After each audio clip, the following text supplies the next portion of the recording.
In 1982, a gravedigger walked into a quiet cemetery in Blairstown, New Jersey. It was just another morning at Cedar Ridge Cemetery. The sun was already rising over the trees. The air was still. He was simply there to do his job. But near the edge of the woods, something didn't look right.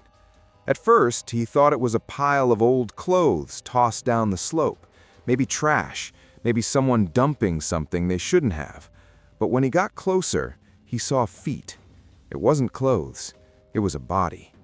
A teenage girl lay on her back near a steep embankment. Her face had been beaten so badly that no one could recognize her. There was no ID, no wallet, no clue who she was. Just a red shirt, a skirt with a peacock print, and silence. For 40 years, nobody knew her name. She was buried under a headstone that read, "Princess Doe, missing from home, dead among strangers, remembered by all." But here's what makes this case almost impossible to believe. The man who allegedly killed her actually confessed from prison years ago. He wrote a letter. He admitted to it. And still, nothing happened. How does that even happen? This is the story of a girl the world didn't know, a killer who thought time was on his side, and a 40-year wait for answers that finally changed everything. Now let's go back to the beginning. The girl, once known as Princess Doe, was born Dawn Rita Olenek on August 5, 1964, in Manhattan, New York.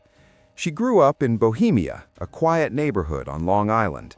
Her childhood wasn't perfect. Her parents divorced when she was young, and she lived with her mother, sister, and older brother. But people who knew Dawn described her the same way: bright, kind, full of life, the kind of girl who could make you smile without even trying. She wasn't famous, she wasn't wealthy, she was just a regular teenager with her whole life ahead of her. In the summer of 1982, Dawn was 17 years old. She had just finished her junior year at Connecticut High School.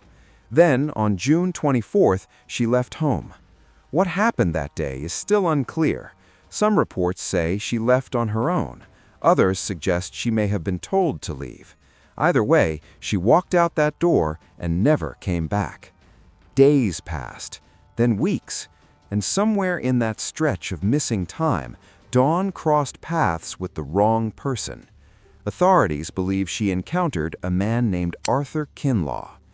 Kinlaw was no stranger to crime. He ran a network that preyed on vulnerable teenage girls across Long Island towns like Bayshore, Brentwood, Islip, and Bohemia. His pattern was disturbing but simple.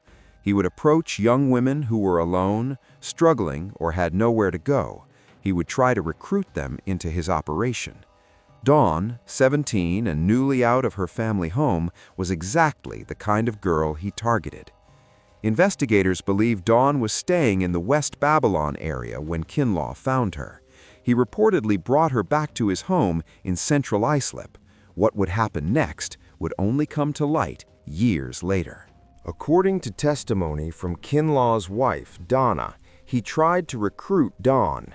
He evaluated her and decided she was inexperienced. He then allegedly attempted to sell her to others involved in his criminal network. No one wanted her, and when he realized he couldn't profit from her, everything changed. Dawn refused to cooperate. A 17-year-old girl stood her ground against a dangerous, manipulative man. And according to investigators, that refusal cost her her life. On July 15, 1982, her body was found at Cedar Ridge Cemetery. She had been beaten with such force that her face was unrecognizable. The medical examiner ruled her cause of death as blunt force trauma to the head. Defensive wounds covered her arms and hands. She fought back. She wasn't passive. She didn't go quietly. She tried to survive. With no identification and no missing person report connecting to her, the police faced a heartbreaking reality. They didn't know who she was. Lieutenant Eric Krantz of the Blairstown Police Department refused to let her remain just another unknown victim. He gave her a name, Princess Doe.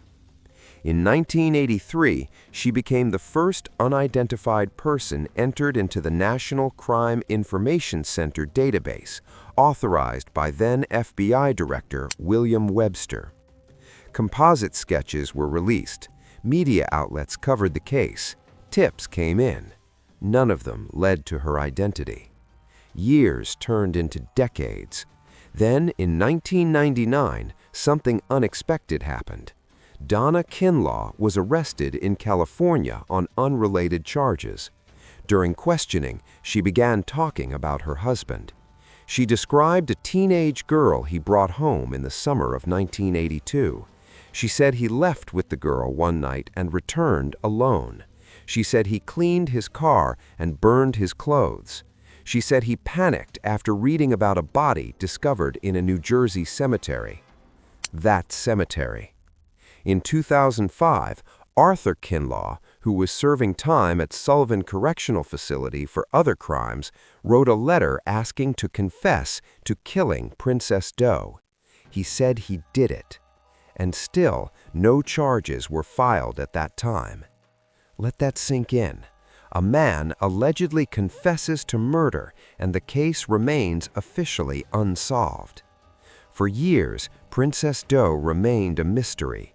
Technology wasn't advanced enough, evidence had aged, witnesses' memories faded. Then, in 2020, investigators made a decision that would finally break the case open. Her body was exhumed for advanced DNA testing. Her remains were sent to a specialized lab that used genetic genealogy to build a family tree through public DNA databases. 2 years later, in 2022, the breakthrough came. Princess Doe had a name. She was Dawn Rita Olenek. On July 15, 2022, exactly 40 years after her body was discovered, officials publicly announced her identity. The girl, once buried under a placeholder name, was finally restored to her own. Arthur Kinlaw, already serving time for other murders, was formally charged with homicide in connection to Dawn's death. For 40 years, he may have believed he got away with it. He didn't. Dawn was 17, a daughter, a sister, a teenager who should have had a future. Instead, she spent 40 years buried under the name Princess Doe. The confession existed. The suspicion existed. Yet nothing moved for decades.